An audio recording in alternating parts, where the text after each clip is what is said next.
Nikisema tuzungumzie ndege ambazo ni maarufu sana ambazo zinatumika katika uwanja wa vita, nadhani kwa sasa hivi ambazo zinamilikiwa na United States Air Force kwa maana ya USAF.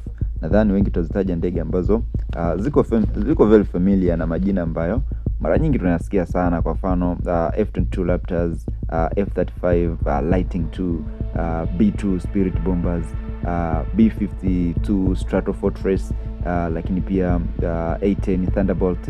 Ni ndege ambazo zinasikika na majina yake ni makubwa, lakini kuna ndege ambazo ni lightly ambazo zinatumika sana, sio very advanced, lakini zina umuhimu mkubwa kama vile F-16S pamoja na F-15. Ni ndege ambazo tunasema zimetumika katika mission nyingi sana katika jeshi la Marekani, lakini hizo ambazo nimetangulia kuzitaja hizo ndo top notch. Lakini katika hiyo list ya ndege ni mara chache sana kuweza kuiona ndege ambayo huwa inakuwa na umuhimu mkubwa sana. Ndege hii tunasema kwamba imeanza mwanzoni mwa mwaka 2000, kwa maana ya kwamba 2004 ilipewa go ahead ya kuweza kutengenezwa, na 2006 ilifanya maiden flight, kwa maana kwamba ilifanya safari yake ya kwanza ya majaribio, na 2009 ndege hii iliweza kukabidhiwa kwa jeshi la wanamaji wa Marekani, kwa maana United States Marine. Sasa ndege hii unayoiona hapo ni maalum kwa ajili ya electronic warfare, kitu ambacho ni muhimu sana katika vita ya kisasa. Ina mifumo ya silaha kwa ajili ya kuweza kufanya mashambulizi, lakini pia kwa ajili ya kuweza kujilinda yenyewe binafsi. Ndege hii ndege gani? Ndege hii inatengenezwa na Boeing.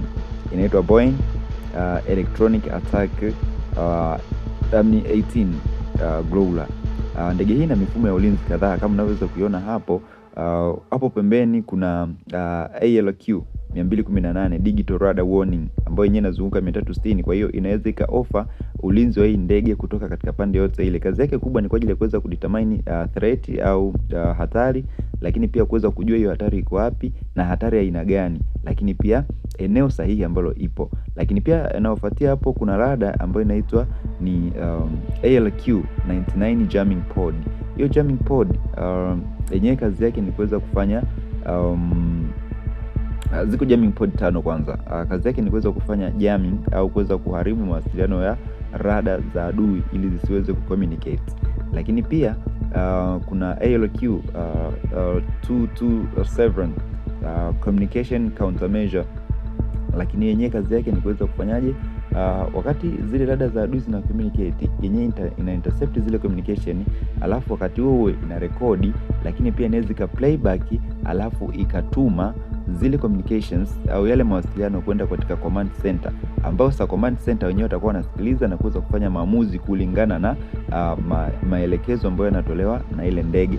Lakini pia kuna Joint Tactical Receiver ambayo yenyewe kazi yake imeweka hapo kwenye mabawa hapo pembeni. Pia kazi yake kubwa ni kuweza kufanya ile satellite communication, kwa maana kwamba ni kuweza kuisaidia ndege hii kuweza kuwa na mawasiliano wakati wote mahali popote itakapokuwa. Kwa inategemea mawasiliano ya satellite. Lakini pia ina mifumo ya AESA, kwa maana ya Active Electronic Scabbard Array, ambayo hii hapa yenyewe ni kwa ajili ya kuweza kufanya guidance ya silaha ambazo zinapatikana katika hiyo ndege. Ina silaha za aina mbili, air to air missiles, ambazo zenyewe kazi yake huwa inakuwa kufanya aerial combat. Kwa mfano kama ndege inakabiliwa na tishio la ndege nyingine, basi inaweza ikafanya hizo missiles. Lakini pia ina missiles za kuweza kufanya target ambazo ziko kwenye ground, kwa maana kwamba mifumo ya radar yenyewe ndio inafanya hiyo destroy, inafanya kazi ya kuharibu hiyo mifumo ya radar ambayo iko ardhini. Kwa hiyo pia inakuwa guided na hiyo APG 79. Lakini pia ina mfumo wa ALE-47 ambayo yenyewe ni protection platform, ambayo sasa wakati ndege inafanya jamming, kumbuka inakuwa somehow exposed kwa adui, radar za adui ambazo pia zenyewe zinaweza zikafanya jamming, lakini hii sasa inazuia radar za adui zisifanye au vifaa vya adui visifanye jamming kwenye ndege hii. Kwa hiyo inajilinda yenyewe. From there unaweza kuona kwamba wakati yenyewe inafanya kazi kubwa ya kuweza kujam mawasiliano na adui, kuintercept na kuweza kublind au zile radar za adui, yenyewe pia inakuwa inajilinda dhidi ya jamming kutoka kwa nani? Kwa adui. Kwa unaweza kuona kwamba ina integration ya mifumo ambayo ni very complex, lakini pia ni kwamba hii ndege inakuwa na umuhimu mkubwa kwa ajili ya kuweza kuandaa njia kwa ajili ya mashambulizi yanayokuja. Kwa hiyo sasa ambacho huwa kinatokea ni kwamba hii ndege ikishapelekwa, tunasema kwamba inazuia au ina intercept mawasiliano ya adui, kiasi kwamba hawawezi wakakommunicate na satellite haziwezi zikatoa au zikafeed zilizoko chini haziwezi zikafeed taarifa kwenye command center zao. Kwa hiyo wanakuwa hawaoni, zinakuwa ziko blinded. Wakati huo sasa hii inapokuwa inafanya hivi kufanya confusion ya rada za adui, kinachokuja pale ni striking, ambapo sasa yenyewe kisharibu rada za adui, zinakuja ndege kama vile Super Hornet au zinakuja B2 au zinakuja Lightning, kwa maana kwamba F-35 au zinakuja F-22 Raptors, ambazo sasa zenyewe zinakuja kufanya kazi ya mashambulizi kwenye ile target, kwa sababu tayari zitakuwa hazionekani na rada za adui.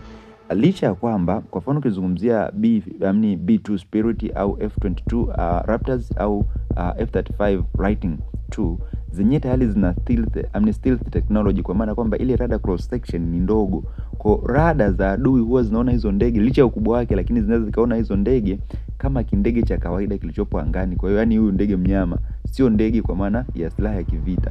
Kwa hiyo radar cross section yake ni ndogo, lakini huwa zinakuwa zinataka kuweza kuhakikisha kwamba hazionekani hata kidogo, na ndio maana wanafanya uharibifu wa hiyo mifumo ya radar. Lakini kabla hazijaenda, basi hii ndege ndio huwa inafanyaje, inatumwa. Lakini pia inalinda mali kama vile meli zilizoko kule baharini.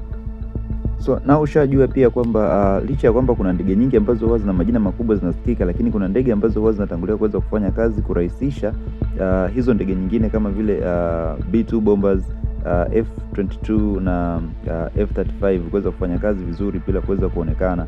Kwa wakati mwingine pia tunasema kwamba mifumo ya rada ya adui inaweza ikawa haioni, lakini kumbuka kwamba electronic jamming ya hizi ndege huwa inakuwa ni kubwa. Hizi ndege zinamilikiwa na jeshi la Marekani, ziko 161 na jeshi la Marekani. Australia wanamiliki ndege 12 ambazo waliuziwa. Ni mataifa mawili tu yanayomiliki hizi ndege. Kwa hiyo sasa kama zikisha kuwa deployed nyingi katika eneo fulani, tegemea kwamba hakutakuwa na mawasiliano ya adui, kwa sababu satellite communication zitakuwa jammed, hizi radar hazitaweza kuona. Endelea kusubscribe YouTube channel yangu ili tuendelee kwenda sawa.